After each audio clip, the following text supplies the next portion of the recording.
अब बात करते हैं घोटालों की। तो घोटालों को लेकर इन दिनों झारखंड में तेरा घोटाला मेरा घोटाला खूब चल रहा है।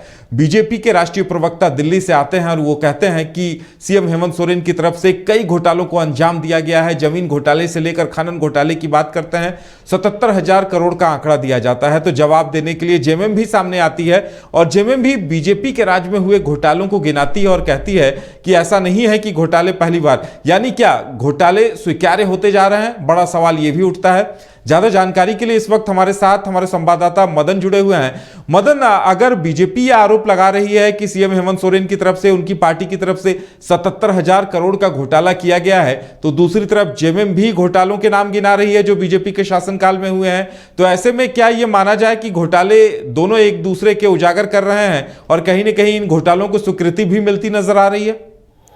बिल्कुल, देखिए झारखंड में परिदृश्य यही बनता जा रहा है। जो अभी सियासत है वो इसी पर केंद्रित है। हमने पहले भी कहा था और अब भी ये बता रहे हैं कि लगातार हम ये कोशिश करते हैं, जब भी हम प्रेस वार्ता में जाते हैं, एक दिन जेएमएम की तरफ से होती है, दूसरे दिन बीजेपी की तरफ से होती है। हमने कई सवाल किए कि आखिर झारखंड में विकास और लोगों की समस्या को छोड़कर सिर्फ इस पर केंद्रित है तमाम राजनीतिक पार्टियां, खास करके जो दो मुख्य पार्टियां हैं बीजेपी और जेएमएम, वो एक दूसरे को भ्रष्टाचारी बताने में जुटी हुई है। किसने कितना भ्रष्टाचार किया है ये बताने की कोशिश हो रही है और इसी पर मुहर जो है दोनों एक दूसरे पर लगा रहे हैं कि आखिर हम नहीं किया, उसने किया है। तो जब सियासत की धुरी ये भ्रष्टाचार बन गई है तो लोगों की जो आम समस्या है, लोगों की जो ज़रूरतें हैं वो पीछे छूटती जा रही है। उस पर कोई चर्चा नहीं, चाहे पक्ष हो या विपक्ष, वो सिर्फ एक खाना पूर्ति नज़र आ रही है। देखिए, आज जिस तरह से कल बीजेपी के राष्ट्रीय प्रवक्ता ने आरोप लगाया और उसके बाद अब जेएमएम की तरफ से जो हमला हुआ है उसमें ये स्पष्ट तौर पे कहा जा रहा है कि झूठे आंकड़े दे करके राज्य में भ्रम फैलाए जा रहे हैं। अगर उनके पास सही आंकड़े हैं तो वो पीआईएल दाखिल करके सरकार को जांच के लिए बाध्य कर सकते हैं। लेकिन दूसरी तरफ वो उन अधिकारियों के नाम लेते हुए भी कह रहे हैं कि ये जो अधिकारी हैं जिनका वो नाम ले रहे हैं, ये अधिकारी पूर्व की जो सरकार थी बीजेपी की, चाहे वो अर्जुन मुंडा की सरकार हो चाहे रघुवर दास की सरकार हो, उनके कार्यकाल में भी महत्वपूर्ण पद पर थे। तब वो अच्छे थे और आज बुरे हो गए। तो अब जो एक तरह से सीधा आरोप है वो यह है कि इस सरकार को कामकाज से बाधित करने के लिए, सरकार को परेशान करने के लिए बीजेपी जो है इस तरह की षड्यंत्र रच रही है। वहीं बीजेपी कह रही है कि ये सरकार अपने लोगों की जो ज़रूरतें थी, जो वादे थे, उसको भूल करके सिर्फ ऐसा नेटवर्क तैयार किया जिसके माध्यम से इस राज्य के खनिज संपदाओं के साथ साथ जो एक नेटवर्क है उसके माध्यम से सिर्फ पैसे कमाने की बात करती है, जो भ्रष्टाचार को बढ़ावा देती है। और इसी भ्रष्टाचार का उजागर जो है हम राज्य की जनता के बीच करने जा रहे हैं। और बाबूलाल मरांडी संकल्प यात्रा पे हैं, वो सीधे तौर पर कहते हैं कि उन भ्रष्ट अधिकारियों को भी नहीं छोड़ा जाएगा जो इस सरकार में अभी संलिप्त हैं और उनके माध्यम से ही भ्रष्टाचार को बढ़ावा मिल रहा है।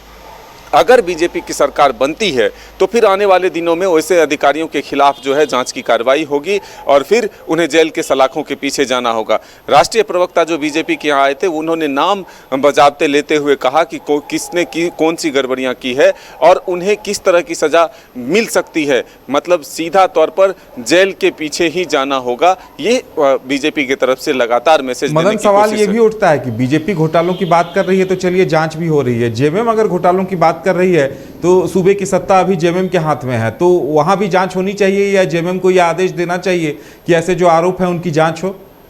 देखिए, जेएमएम भी अपनी तरफ से कोशिश कर रही है। ऐसे ये कहना बिल्कुल सही होगा कि सरकार के माध्यम से ही जो पूर्व के 5 मंत्री रहे हैं, रघुवर दास के कार्यकाल में जो 5 मंत्री थे, उनके संपत्ति की जांच जो है ये सरकार करा रही है। और भी कई मामले ऐसे हैं जिसकी गिनती वो करते हैं। सरकार की तरफ से आंकड़े दिए जाते हैं कि किस तरह से सरकार जो है भ्रष्टाचार के खिलाफ काम करती है।